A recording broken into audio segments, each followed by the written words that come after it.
Bom, galera, vamos então iniciar os nossos assuntos da terceira unidade falando sobre o período de democracia no Brasil que vai com o fim do Estado Novo em 45 até 1964, quando acontece então o golpe da ditadura militar. Bom, durante o primeiro governo de Getúlio Vargas, entre 1930 e 1945, o Brasil passou por um amplo processo de transformações. Nesse período, ocorreu um rápido crescimento industrial e urbano.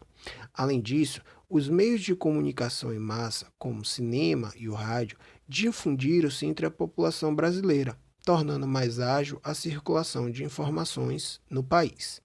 Após o Brasil lutar ao lado dos aliados contra o nazifascismo na Segunda Guerra Mundial, tornou-se clara a contradição vivida internamente com a ditadura do Estado Novo. Dessa maneira, no final de 1944, cresceram as críticas à ditadura impostas por Getúlio e movimentos políticos que defendiam o retorno da democracia ganharam força. Assim, mesmo sob censura, parte da imprensa passou a publicar artigos que criticavam abertamente o governo. Movimentos estudantis organizados pela União Nacional dos Estudantes manifestações contra a ditadura. Além disso, setores do exército deixaram de apoiar Getúlio Vargas. Com o aumento das pressões para o fim do Estado Novo, Getúlio decretou um novo Código Eleitoral, permitindo então que novas eleições para presidente e para a Assembleia Constituinte ocorressem em dezembro de 1945. Porém, mesmo com essa medida, havia entre os opositores grande desconfiança de que Getúlio, como aconteceu em 37, pretendia permanecer no governo. Dessa maneira, esses grupos ampliaram ainda mais a pressão, levando o governante, ou seja, Getúlio Vargas, a renunciar em 29 de outubro de 45, encerrando assim a ditadura do Estado Novo. Conforme havia sido estabelecido pelo Código Eleitoral, em dezembro de 45, houve eleições tanto presidenciais quanto para a Assembleia Constituinte. Com o apoio de Getúlio, o general Eurico Gaspar Dutra foi eleito com 55% dos votos.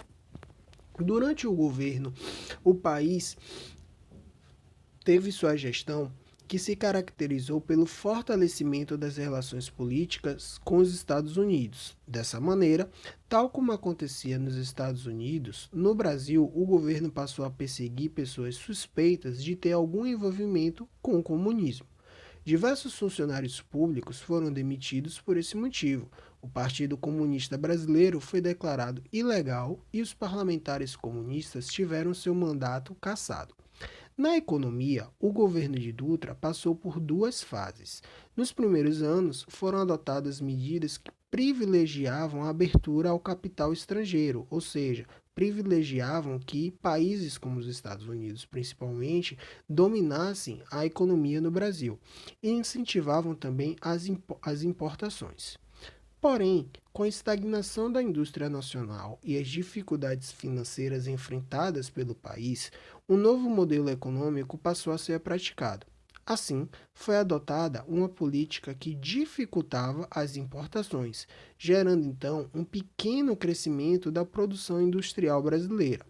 No entanto, esse novo modelo econômico não foi capaz de controlar a crescente inflação do país, bem como não conseguiu melhorar as condições de vida dos trabalhadores que sofriam com o congelamento de seus salários.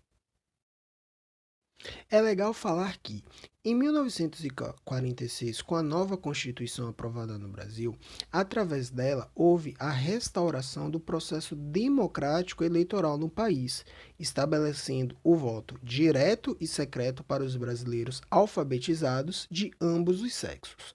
A nova Constituição garantiu também as liberdades de culto, de reunião e de imprensa.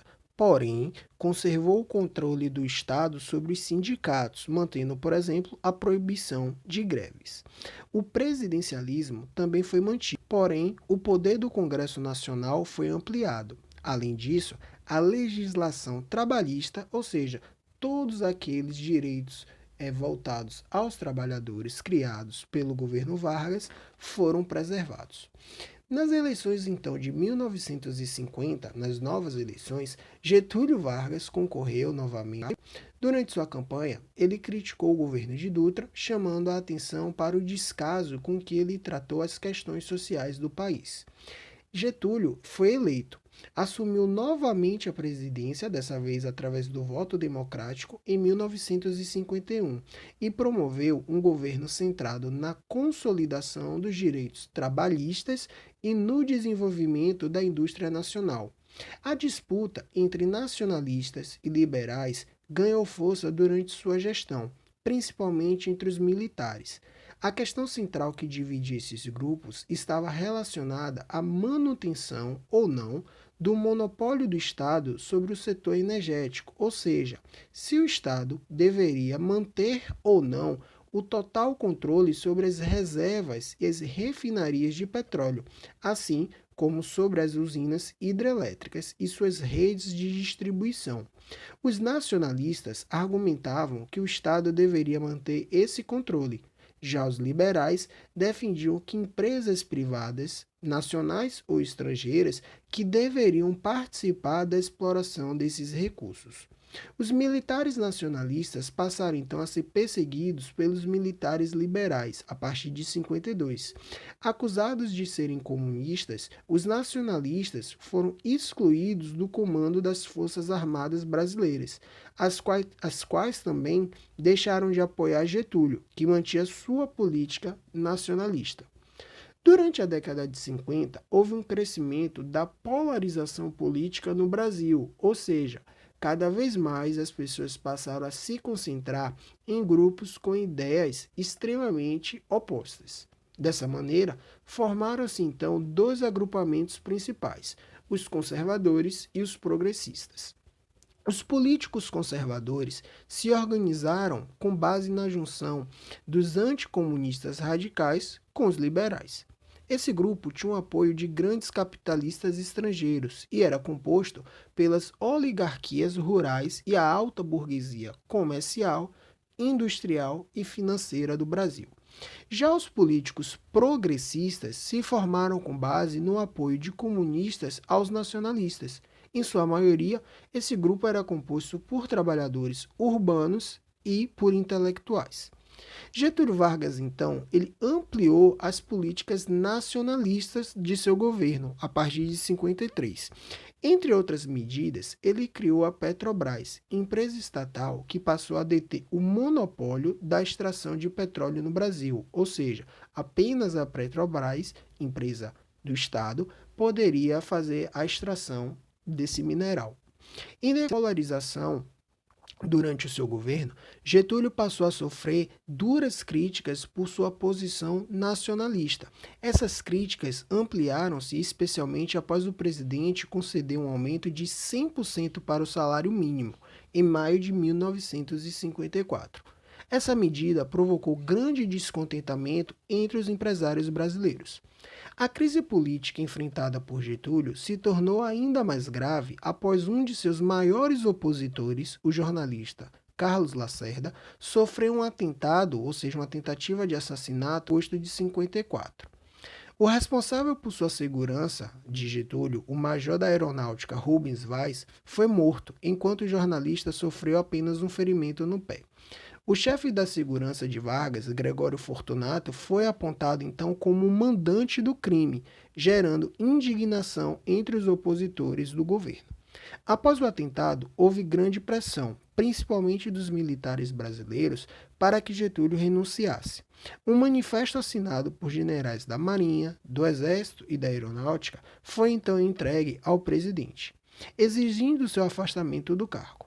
Coagido, Getúlio Vargas então acabou cometendo suicídio na madrugada do dia 24 de agosto de 54, gerando grande comoção entre a população brasileira. Getúlio fez uma carta-testamento onde acusava jornalistas como Carlos Lacerda e o grupo de políticos conservadores e liberais de tentarem vender o Brasil às empresas dos Estados Unidos e ao capital estrangeiro, pedindo então à população que defendesse as empresas do país.